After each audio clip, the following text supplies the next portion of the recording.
আসসালামু আলাইকুম প্রিয় দর্শক, ঈদ মোবারক। যে যেখানে আছেন ভালো আছেন, সুস্থ আছেন এবং সুন্দরভাবে পবিত্র ঈদ উল ফিতর কাটিয়েছেন এই প্রত্যাশা করছি এবং এই প্রত্যাশায় শুরু করছি নিটোল টাটা মাইটিভি সংলাপ। দর্শক, বরাবরের মতো সাথে রয়েছি আমি mahbub সৈকত এবং আজকে আমরা নিটোল টাটা মাইটিভি সংলাপে ঈদ আড্ডা দিব এবং এই আড্ডায় আমাদের সাথে উপস্থিত রয়েছেন দেশ বরেণ্য শিক্ষাবিদ, ঢাকা বিশ্ববিদ্যালয়ের উপাচার্য প্রফেসর ডক্টর আখতারুজ্জামান এবং রয়েছেন তার সহধর্মিণী সালমা জামান। আপনাদের দুজনকে মাইটিভি স্টুডিওতে স্বাগত জানাচ্ছি। স্যার, কেমন আছেন? জি আছি আলহামদুলিল্লাহ। আপনাদের সকলকে ঈদ মোবারক, ঈদের শুভেচ্ছা। ঈদ মোবারক স্যার, আপনাকেও। স্যার, আমরা আপনার ছোটবেলা যতটা জানি যে বরগুনার পাথরঘাটা স্যার আপনার গ্রামের বাড়ি। একটু ছোটবেলার সম্পর্কে স্যার জানতে চাচ্ছি, আপনার পরিবার কেমন ছিল, কয় ভাই বোন, এই বিষয়গুলো। দেখুন, আমরা হলাম 7 ভাই বোন। জি। তো একেবারেই গ্রামীণ পরিবেশে আমাদের জন্ম এবং বেড়ে ওঠা, একটা সাধারণ পরিবারে।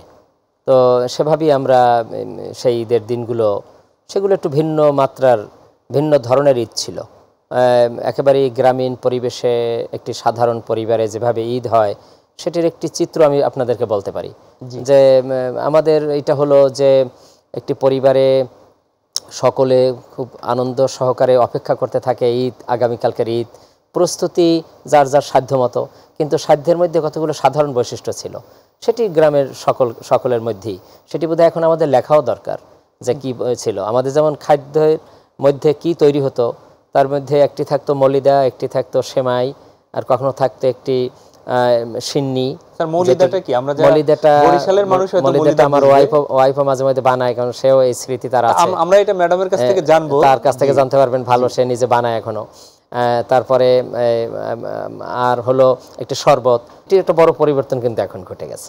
এখন তো একেবারে অনেক ধরনের রকমারি খাবার তৈরি হয়, বিভিন্ন ধরনের মাংসের আইটেম আছে, কাবাব আছে, রোস্ট আছে, রেজালা আছে, পোলাও তৈরি করে, বিরিয়ানি বানায়, কেউ নানা ধরনের খাবার, অনেক আইটেম বেড়ে গেছে। কিন্তু এগুলো ছিল সাধারণ সাদামাটা আইটেম ছিল। এবং কাপড় চোপড় কেনার সেটির বর্ণাঢ্যতা বেড়েছে।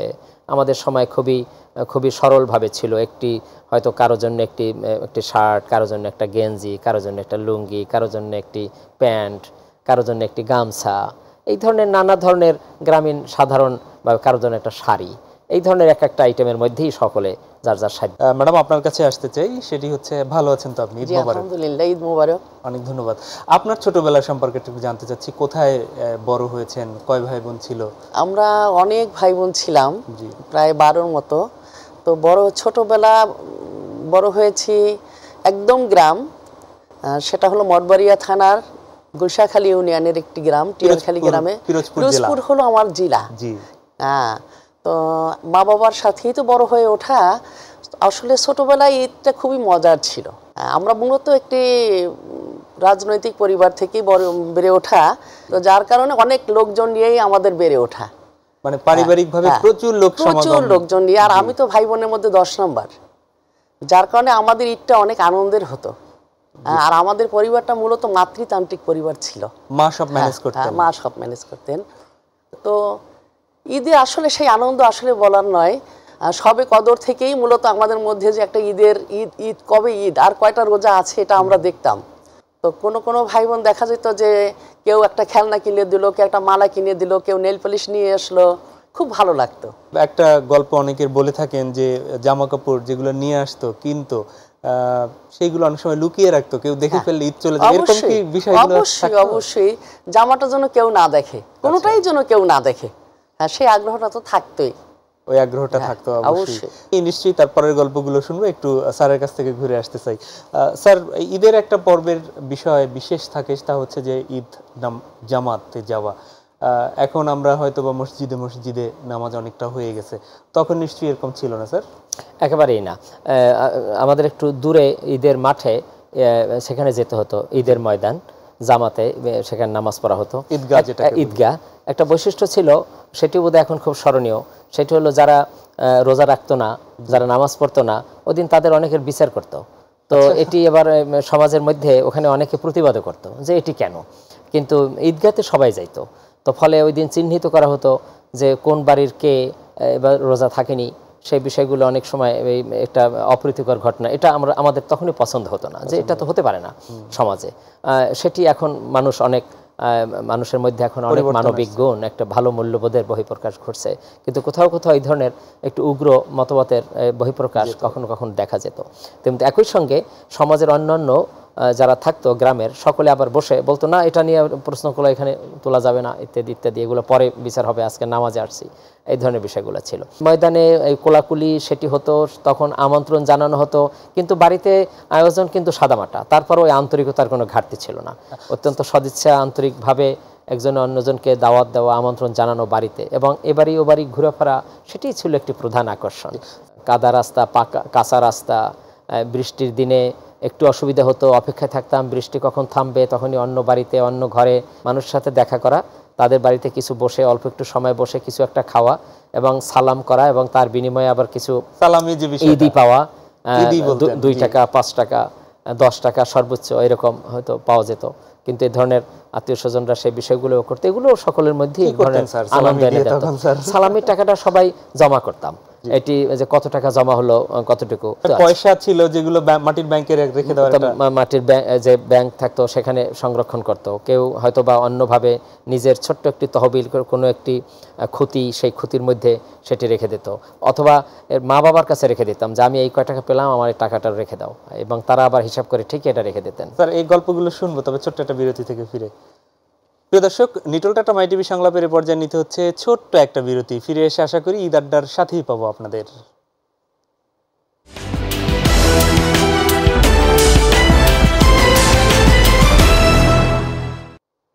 আরও একবার স্বাগত জানাচ্ছি নিটল টাটা মাইটিভি সংলাপের আজকের ঈদ আড্ডায়। দর্শক, আপনারা জানেন যে আমাদের সাথে আজকে রয়েছেন ঢাকা বিশ্ববিদ্যালয়ের উপাচার্য আখতারুজ্জামান স্যার, এবং রয়েছেন তার সহধর্মিণী। আমরা বিরতির আগে স্যারের সাথে ছিলাম, এবার ফিরতে চাই ম্যাডাম আপনার কাছে। আমরা একটু ঈদের যে সালামি, সেই জায়গায় আপনার ছোটবেলায় ফিরিয়ে নিতে চাই। একটু মনে করে বলেন তখনকার সালামির আপনার সেই মনে আনন্দের সময়টুকু। সেটা তো অপেক্ষায় থাকতাম যে কোথায় যাব, কাকে সালাম করব, কত টাকা পাবো, সেই রাতে আবার সেই টাকাটাকে আমরা গুনে জমা করব, কত পেলাম, কোন ভাই বোন কত পেলাম, এটার মধ্যে একটা বিরাট আনন্দ ছিল। একেবারে ছোটবেলা গ্রামেই ছিলাম, আম্মা পাঠিয়ে দিতেন সকালবেলা দাদির জন্য, সেই ট্রেতে করে আমরা দাদির জন্য সেই রান্না করা জিনিস আম্মার সেটা পৌঁছিয়ে দিতাম। এখনকার আপনার আয়োজনের যে জায়গায় সেটি যেতে চাই, তা হচ্ছে যে এখন কি আয়োজন করেন বাসায়? এখন তো আমাদেরকে পোলাও করতে হয়, রোস্ট করতে হয়, গরুর মাংস, খাসির মাংস, কাবাব, তারপরে আপনার চটপটি, সেমাই, পায়েস, বিভিন্ন ধরনেরই করতে হয়। স্যার কোন খাবারটা পছন্দ করেন? স্যার পছন্দ করেন মুরগি ভাত, সাদা ভাত, কখনো রুটি, একটু সবজি হলে ভালো হয়, মাছ হলে ভালো হয়, ঘন ডাল হলে ভালো হয়, এটাই স্যারের পছন্দ। স্যার, ম্যাডাম কি ঠিক জায়গায় আছে? একদম ঠিক বলছেন। ম্যাডাম তো আপনার পছন্দের রান্না করে দেন, আপনি খাওয়ানো, কিন্তু এত ব্যস্ততার মধ্যে ম্যাডামের খাবার বিষয়ে কোনটা পছন্দ আপনার? কি সেটা এটা আমরা ধারণা করতে পারছি সেভাবে। এটা কিন্তু আপনার জন্য পরীক্ষা, এটা আমার জন্য একটা পরীক্ষাই, এটা ঠিক। সেটি হলো তারও কয়েকটা পছন্দ আছে, যে সেটা হলো যেমন সে ডিম খুব পছন্দ করে, ডিম রান্না। আপনি মার্কিং করবেন? হ্যাঁ, দেখেন আমি যেটা বলি, ডিম সেটা পছন্দ করে। আরেকটা হলো কবুতরের মাংস পছন্দ করে, মুরগিও পছন্দ করে, মাছ, ইলিশ মাছ পছন্দ করে, তারপরে গরুর মাংস পছন্দ করে, কিন্তু খুবই পরিমিত। এটা এই অনুষ্ঠানে দিয়ে গেলাম, বললাম যে এত পছন্দ করলা, তখন আর 2 পিস বেশি নাও না কেন, সেটি কিন্তু নেয় না, কিন্তু পছন্দ করে। হ্যাঁ, এই পছন্দের মধ্যে এরকমই। আর অন্যগুলো আমাদের সাথে মিল আছে। বাদ পড়লো একেবারে। পোশাক, কোন পোশাক পরতে ম্যাডাম পছন্দ করে? আমার মনে হয় যে সে তো দেখি আমি, তার শাড়িও আছে, সে শাড়িও সুন্দর করে পরে, আবার সালোয়ার কামিজ। তার পোশাক কি আপনি কিনে দেন নাকি সে পছন্দ করে? আমরা কিনি। এটা এখন হয়তো একটু সময় কম পাই, তারপরও বেরোই, তারপরও একবার সময় পেলে আমরা বেরোই, এবং আমরা যতটুকু কিনি। আমরা কিন্তু আমাদের একটা পরিমিতি জ্ঞান হলো, আমাদের নিজেদের সাধ্যের মধ্যে আমরা নিজেদের পছন্দ তখন এইভাবে এটাকে সম্মান করি। আমাদের ছেলেমেয়েরাও তাই। আমার ছেলে আশিক, মেয়ে আফিয়া, আমাদের সাধ্য সামর্থ্য তার মধ্যে সেটা খাপ খাইয়ে নেওয়ার ভালো একটা গুণ অর্জন করে ফেলছে। আপনার কাছে ফিরবো, আমি একটু ম্যাডামের কাছে আসতে চাই। ম্যাডাম, আপনাদের এই যে স্যার বিশ্ববিদ্যালয়ের ভিসি হলেন, তার আগে পড়াশোনা করতেন, নিশ্চয়ই পড়াশোনার পোকা ছিলেন। তো সেই পড়াশোনার পোকার সময় থেকে কি আপনি চিনতেন? জি না, স্যার টিচার হওয়ার পরে 4 বছর পরে সে আমাদের বিয়েটা হয়। তো আমি স্যারকে একই অবস্থানে একই রুটিনেই দেখছি এই 31 বছর ধরে। মানে আপনার কাছে স্যার আগে যেরকম একদম সুদর্শন একজন তরুণ ছিলেন, এখনো সেরকম তরুণ মনে হচ্ছে, বিষয়টা এরকম তো? বাহ বাহ বাহ বাহ, আমার মনে হয় যে একটা তালি দিতেই পারি। বাহ বাহ, সবার জন্য এটা শিক্ষা। জি জি ম্যাডাম বলেন। আমি স্যারের পরিবর্তন এমন কিছুই দেখিনি, সে অত্যন্ত রুটিন মেনটেন করে চলেন। আর পড়াশোনা তো পড়াশোনার মধ্যেই সে থাকেন, এখনো পড়েন? এখনো পড়েন, সময় পেলেই পড়েন। এটা আমার খুব ভালো লাগার বিষয়। স্যার কি পড়তে পছন্দ করতেন, মানে জামা কাপড়, পোশাক? আমরা সাদা সাদা শার্ট, কালো প্যান্ট আর পাজামা পাঞ্জাবি তার একটা পছন্দের পোশাক, যেটা ঘরেও পরেন, কখনো জুমার দিন বাহিরে পরেন, কোনো প্রোগ্রামে পরেন। আর সাধারণত সাদা শার্ট, সাদা প্যান্ট, কালো প্যান্টই আমি তাকে দেখেছি। স্যার মানে একদম আপনাদের দাম্পত্য লাইফের শুরুর দিকে নিশ্চয়ই শ্বশুর বাড়ি থেকে এই যে পোশাক আশাক গিফট টিফট আসতো, এরকম একটা প্রচলন আমাদের দেশে ছিল। এই ধারাবাহিকতাটা স্যার কতদিন পর্যন্ত ছিল ঈদের সময়? না, এটি কম বেশি এখনো আছে, কম বেশি এখনো আছে। আমার শ্বশুর শাশুড়ি খুব একটা সজ্জন মানুষ ছিলেন দুজনেই। আমরা তাদেরকে খুব মিস করি। ঈদের যে বিষয়গুলো বললেন, আমাদের তাদের সাথে দেখা করা, সেটা ছিল একটি প্রধান আকর্ষণ। আব্বা আম্মা কি স্যার এখনো আছেন? না, আমরা আমাদের দুজনেরই মা বাবা নেই। তারা যতদিন জীবিত ছিলেন তারা আমাদের সাথেই ছিলেন। এটি আমাদের একটা সৌভাগ্যের বিষয়। না, সেটি মা বাবাকে তো মিস সবসময় করি। মা বাবা তো মা বাবাই, সেই মা বাবাকে তো সবসময় আমরা স্মরণে রাখি। সেটি দৈনিক অন্ততপক্ষে 5 বারই তো মনে করি, এবং বিভিন্ন অনুষ্ঠানাদি আসলে তখন আরও মনে পড়ে। কারণ এখন কত ধরনের বর্ণাঢ্য জীবন আসছে, অনেক সমৃদ্ধি অর্জিত হয়েছে, নানা ধরনের বিষয়ের যোগান এখন অনেক বৃদ্ধি পেয়েছে। তো সেগুলো তো তাদের সাথে সব কিছু শেয়ার করা যায়নি, সেই একটা অভাব বোধ সেটি সবসময় আছে। এখন বিশ্ববিদ্যালয়ের আপনি উপাচার্য, এর সাথে অনেক যে আচার, রাষ্ট্রীয় আচারের কারণে বিভিন্ন জায়গায় দৌড়াতে হয়, অথবা অনেককে সেই বিশ্ববিদ্যালয়ে সংশ্লিষ্ট অনেকের সাথে ঈদের সময় কাটাতে হয়। এই রুটিনটা একটু শুনতে চাই স্যার, এখনকার ঈদের সময় কি করেন? এখন এটি হলো এরকম যে সেটি তো আছেই, একটি সামাজিক জীবন, একটি প্রাতিষ্ঠানিক জীবন, একটি দাপ্তরিকভাবে কতটুকু কোন কোন কাজ করতে হবে সেগুলো আছে, কিন্তু এর বাইরেও পারিবারিক জীবন তো অবশ্যই মানুষকে অবলম্বন করতে হয়। আমরা সেই বিষয়গুলো থেকে এখনও বিচ্যুত হইনি। আমরা সেই বিষয়গুলো কম বেশি রাখার চেষ্টা করতেছি, আমরা সেটা রাখি। পরিবারকে সর্বোচ্চ গুরুত্ব দিয়ে ছেলে মেয়ে স্ত্রী তাদেরকে নিয়ে একত্রে চলা, খাওয়া, কোথাও বেরোনো, শপিংয়ে যাওয়া, সেই বিষয়গুলো বড় দায়িত্বটা আমার স্ত্রী পালন করেন। ঈদের দিনে কি করেন স্যার? ঈদের রুটিনটা কি থাকে? ঈদের দিনে তো যেভাবে আমাদের আছে, নামাজ পড়ার পরে আত্মীয় স্বজন আসে, যদিও অন্য কোনো কর্মসূচি থাকে, মহামান্য মাননীয় প্রধানমন্ত্রী, সেখানে তাদেরকে সালাম বলতে যাওয়া, শুভেচ্ছা বিনিময় করা। আমাদের বাড়িতে অনেক লোক আগমন ঘটে। ঢাকা বিশ্ববিদ্যালয় পরিবার একটা বড় পরিবার, সেখানে প্রায় কয়েকশো মানুষ, তাদেরকে বিভিন্ন ধরনের আপ্যায়ন সেটি করতে হয়। সেই ব্যবস্থাগুলো সেগুলোর সার্বিক তদারকি অবশ্য আমার স্ত্রী করেন, উনি সবসময় সেটা করেন। অন্যান্য সাপোর্ট স্টাফ যারা আছেন তাদের সাথে সময় কাটানো, তাদেরকে শুভেচ্ছা জানানো, তাদের সাথে শুভেচ্ছা বিনিময়, সেগুলো হয়, এর মধ্য দিয়েই কাটে। সেই কারণে আমরা কিন্তু আগের জীবনে যেমনিভাবে যখন খুশি তখন বাইরে চলে যেতে পারতাম সবাই, সেটি এখন একটু তুলনামূলকভাবে কমে যায়। কেননা আমাদেরকে অন্যদেরকে আপ্যায়ন করতে হয়, অন্যদের সাথে শুভেচ্ছা বিনিময় করতে হয়। সেই বিষয়গুলো করতে গিয়ে সময়টা সেখানে আমাদের বেশি দিতে হয়, সেটা খুব স্বাভাবিক। জি, আপনার স্যার এই গল্পগুলো আমরা আরও শুনবো, তবে ছোট্ট আরেকটু বিরতি নিতে হচ্ছে।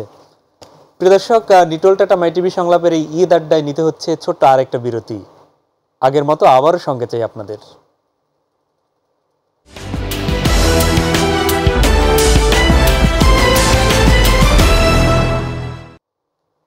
আরও একবার স্বাগত জানাচ্ছি নিটোল টাটা মাইটিভি সংলাপের আজকের ঈদ আড্ডায়। দর্শক, আপনারা জানেন যে আমরা আজকে এই ঈদ আড্ডায় কথা বলছি ঢাকা বিশ্ববিদ্যালয়ের উপাচার্য আখতারুজ্জামান স্যার এবং রয়েছেন তার সহধর্মিণী সালমা জামান। আমরা বিরতির আগে আখতারুজ্জামান স্যারের সাথে ছিলাম। আমরা সালমা জামান আপনার কাছে ফিরতে চাই।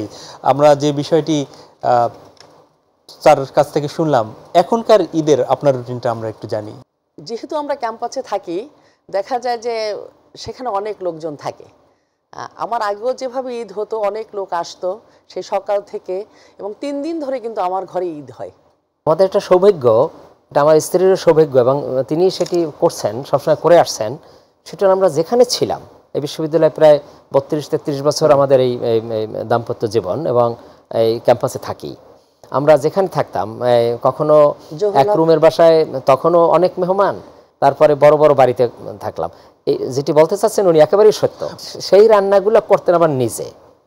এখন নইলে আমাদের কিছু সাপোর্ট আছে, অনেক মেহমানকে আপ্যায়ন করা চলতো 2 দিন 3 দিন ধরে। ফলে আমাদের এমনটি হয়েছে, অনেক সময় আমরা নিজেরাই বেড়াতে যেতে পারতাম না। সর্বশেষ কবে গ্রামে ঈদ করেছেন এরকম কি মনে আছে? হ্যাঁ, আমরা প্রতি বছরই ঈদ উল ফিতরে না হলে ঈদ উল আজহায় যাই। হ্যাঁ, আমরা গত বছরও গিয়েছিলাম। সেই গ্রামে গিয়ে খুব কি তাড়াহুড়ো মনে হয় যে আবার ফিরে আসি, নাকি ওখানে থাকতে ইচ্ছা করে? আর থাকতে ইচ্ছে করে, অবশ্যই ভালো লাগে আত্মীয় স্বজন নিয়ে ঈদ করাটা। আর ছাড় গ্রামে গিয়ে একটা মিলাদ দেয়, সেখানে প্রায় 300-350 মানুষ আসে। ওটা আমাদের খুব ভালো লাগার বিষয়। সবাই একসঙ্গে, গ্রামের মানুষজন, আত্মীয় স্বজন। আমরা এখনো আমাদের গ্রামের বাড়ির সাথে আমাদের ঘনিষ্ঠ সম্পর্ক আছে। আমরা আমাদের বাড়ি ঘরের সাথে সম্পর্ক রাখি, আত্মীয় স্বজনের সাথে সম্পর্ক আছে।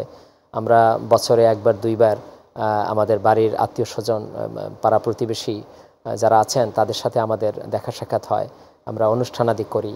আমরা ঢাকাতে যেটা না করি সেটা বোধহয় গ্রামের বাড়িতে গিয়েই এখনো বেশি উপভোগ করি, সবাই সপরিবারে। এখনকার যে প্রজন্ম আছে, আপনাদের ছোটবেলা এবং এখনকার ছোটবেলার যারা ছোট রয়েছে, তাদের চাওয়া পাওয়ার মধ্যে কি কোনো পার্থক্য দেখেন? কিছু তো দেখি, অবশ্যই দেখি।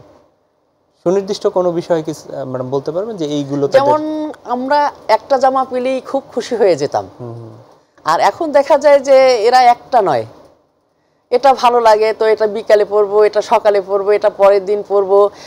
ঈদের চাওয়া পাওয়াটা একটু বেশি থাকে, বেশি বেড়ে গেছে, একটু বেশি। এই জন্য ঈদের জামার মধ্যে বা জামা কাপড়ের মধ্যে যে আনন্দটা, সেটি বোধহয় আমার মনে হয় এখন আমি মনে করি আমাদের সময় বোধহয় এটা বেশি ছিল। আমরা তো সবসময় স্যারকে দেখি যে একদম সে জ্ঞান চর্চায় থাকেন, বিশ্ববিদ্যালয়ের গবেষণা নিয়ে থাকেন, অন্যদের পরিচর্যা করেন। এর বাইরে কি তার কোনো স্যার জগৎ আছে ম্যাডাম? নিজে কোনো গান করেন, আবৃত্তি করেন, এরকম কোনো? স্যার গান করেন, স্যার প্রতিদিন কোরআন তেলাওয়াত করেন। স্যার আমাদেরকে নিয়ে, বিশেষ করে এই করোনাতে 3 বছর কিন্তু স্যার আমাদের তারাবি পড়িয়েছেন। আমি, আমার ছেলে, আমার মেয়ে, স্যার, আমরা 4 জন ঘরে পড়েছি। আর আপনি আপনারটা কি স্যার বলবেন? আপনি কোরআন তেলাওয়াত যেটা, সেটা তো ওনার আছেন। উনি ওনার কবিতার প্রতি ঝোঁক আছে। উনি কবিতা কিন্তু ওই ছোটোবেলায় স্কুলে যা পড়ছেন এইগুলোকে অনেক ভালো জানেন, ছবিও আঁকতে পারেন, এইগুলো তার আছে। আর আমি ওই যে ইমামতি করছি, সেই ইমামতির বিনিময়ে ওনাদের তরফ থেকে আবার ওই আমরা 3 জনের তরফ থেকে একটা খামে ভরে আমাকে ওই কিছু পয়সাও দেয়। এটা খুবই ভালো। কালকেরও দিয়েছেন উনি, কালকের 5,000 টাকা একটা খাম আমাকে দিয়েছেন। আমরা বিভিন্ন পেশায় যারা রয়েছি, যারা অনেক ব্যস্ততার কথা বলে, তাদের জন্য আসলে এটা বোধহয় একটা শিক্ষাও, যে সবকিছুই রুটিন মাফিক হলে করা সম্ভব না। আমার তো মনে হয় তাই, যে আপনার অনেক কিছুতে বাহুল্যতা না করে সময়ের একটা সুষ্ঠু ব্যবস্থাপনা, সমন্বয় করে সুষ্ঠু ব্যবস্থাপনা যদি করে, এবং যদি পরিবারের প্রতি গুরুত্ব আরোপ করা খুব জরুরি। কারণ একটি শৃঙ্খলা এবং একটা সুন্দর জীবন, সেটা পরিবার থেকে শুরু হবে। সেটিরই প্রতিফলন এবং বহিঃপ্রকাশ সমাজের অন্য ব্যবস্থাপনার মধ্য দিয়ে ঘটানো সম্ভব হয়। ফলে এটাকেই একটি প্রোটোটাইপ হিসেবে গণ্য করা খুব জরুরি। আরেকটি প্রশ্নে যেতে চাই স্যার, সেটি হচ্ছে যে এখনকার যে এই প্রশাসনিক ব্যস্ততা, দায়িত্ব, এইগুলো হয়তো বা একটা সময় স্যার থাকবে না। এর পরের জীবনের আপনার পরিকল্পনা কি? আমাদের এই হয় কি, ওই অধ্যাপকের একটা জীবন, সুন্দর জীবন আছে। অধ্যাপকের জীবন হলো, অধ্যাপক কখনো অবসর অনুভব করার কোনো সুযোগ আমার নাই। অবসর জীবনের পরে এখন তো ক্যাম্পাসে এই যে 32-33 বছর আছেন, নিশ্চয়ই চলছে। এই দায়িত্ব যখন থাকবে না, তখন সবাই ক্যাম্পাসের অবস্থান করে না। তো এরপরে আপনারা কোথায় আসলে সেটেল হতে চান? পরবর্তী জীবন নিয়ে চিন্তাটা কি? এবং স্যারের চিন্তা কি এটার সাথে একসাথে? আমি বলবো আমাদের চিন্তা আমরা বাড়িতে, গ্রামের বাড়িতেও থাকবো, ঢাকাতেও থাকবো। যেহেতু স্যার উত্তরাতে কিছুদিন আগে জমি পেয়েছেন, আমরা চিন্তা করেছি ওখানে একটি ঘর করব। যখন ভালো লাগে ঢাকাতে থাকবো, আবার স্যার গ্রামেও ঘর করেছেন, আমরা ওখানেও থাকবো, দু জায়গা মিলিয়েই থাকবো। আপনার কি চিন্তা? না, দুটো জায়গায় থাকতে চাই। আপনার ছেলে মেয়ে কি একই চিন্তা, না তাদের ভিন্ন কোনো চিন্তা? না, ওরা ওদের পেশায় চলে যাবে। যেহেতু একজন মেডিকেল স্টুডেন্ট, একজন লয়ের স্টুডেন্ট, ওরা ওদের পেশায় থাকবে, এটাই স্বাভাবিক। স্যার আপনার একেবারে ঠিক বলছেন। আমার স্ত্রীকে অনেক ধন্যবাদ যে সে মানে আমাদের পরিকল্পনার কোনো তফাৎ আমি লক্ষ্য করলাম না, ছেলে মেয়েদেরও তাই। শেষ দিকে যাব। দর্শক যারা দেখছেন তারা নিশ্চয়ই যার যার জায়গা থেকে ঈদ করে আবার কেউ ফিরে আসছেন কর্মক্ষেত্রে, তাদের জন্য অথবা মাই টিভির দর্শকদের জন্য বা দেশবাসীর জন্য অথবা আপনার যারা স্বজন বিভিন্ন জায়গায় রয়েছে তাদের জন্য আজকে কি বলবেন? প্রথমত আমি সকলকে পবিত্র ঈদ উল ফিতরের শুভেচ্ছা জানাই, ঈদ মোবারক বলি, এবং একই সঙ্গে মহান রব্বুল আলামিনের কাছে আমরা প্রার্থনা করব যেন এই মানুষগুলো যারা যে যেখানে ঈদ করতে গিয়েছেন, আত্মীয় স্বজনের সাথে দেখা করতে গিয়েছেন, তারা কর্মস্থলে চলে আসবেন, যে যেখানে যান নিরাপদে যেন সকলে পৌঁছতে পারেন সেই প্রত্যাশা করি। এবং এই ঈদের যে একটি সর্বজনীন অন্তর্ভুক্তিমূলক একটি বার্তা, মানুষের মধ্যে সম্প্রীতি, ভ্রাতৃত্ব এবং মানবিক সম্পর্কের উন্নয়ন, সেই বিষয়গুলো যেন বেগবান হয় সেটি আমরা প্রত্যাশা করব। এই ঈদের এই কয়েকটি দিনের মধ্যেই যেন সেই আনন্দের যে আভাস, আনন্দের যে রেশ, সেটি যেন সীমাবদ্ধ না থাকে। তো যেন এই আনন্দ, এই সম্প্রীতি, এই বন্ধুত্ব, এই মানবিক সম্পর্ক, সেটির যেন উন্নয়ন ঘটে, সেটি যেন অটুট থাকে, সেটি গভীরভাবে প্রত্যাশিত। অনেক ধন্যবাদ স্যার। আমরা ম্যাডাম একদমই শেষ পর্যায়ে আজকে দর্শকদের জন্য অথবা যাদের সাথে আপনি দীর্ঘদিন দেখা হয়নি, আপনার বান্ধবী, যারা সহপাঠী ছিল, অথবা যাদেরকে আপনি আজকে ফিল করছেন, তাদের জন্য গ্রামীণ যে জনপদের যারা আছেন, নিশ্চয়ই তারা অনেকেই দেখছেন, তাদের জন্য আপনার কি বলার? আমার সকলের জন্য ঈদের শুভেচ্ছা, ঈদ মোবারক। সকলের সাথে যেন আমাদের এই ঈদের সম্পর্কটা সারা জনমই, সারা বছরই এভাবে থাকে। আমরা যেন সবাই ভালো মানুষ হয়ে দুনিয়া থেকে বিদায় হতে পারি। সকলকে ঈদ মোবারক। অনেক অনেক ধন্যবাদ। দর্শক, এই ছিল আজকের আমাদের আয়োজন। আমরাও অতিথিদের সাথে বলতে চাই, ঈদের যে সার্বজনীন যে খুশির বার্তা, ঈদের যে সাম্যের বার্তা, মানবিকতার বার্তা, সেই বার্তা আমরা যাতে সঠিকভাবে নিজেদের মধ্যে আত্মস্থ করে সেটি যেন সমাজে ছড়িয়ে দিতে পারি এবং একটি মানবিক সমাজ আমরা নির্মাণ করতে পারি, এটাই হোক আমাদের ঈদের এই খুশির এবং এবারের ঈদের আমাদের প্রতিজ্ঞা। সবাইকে অনেক অনেক ধন্যবাদ। আল্লাহ হাফেজ।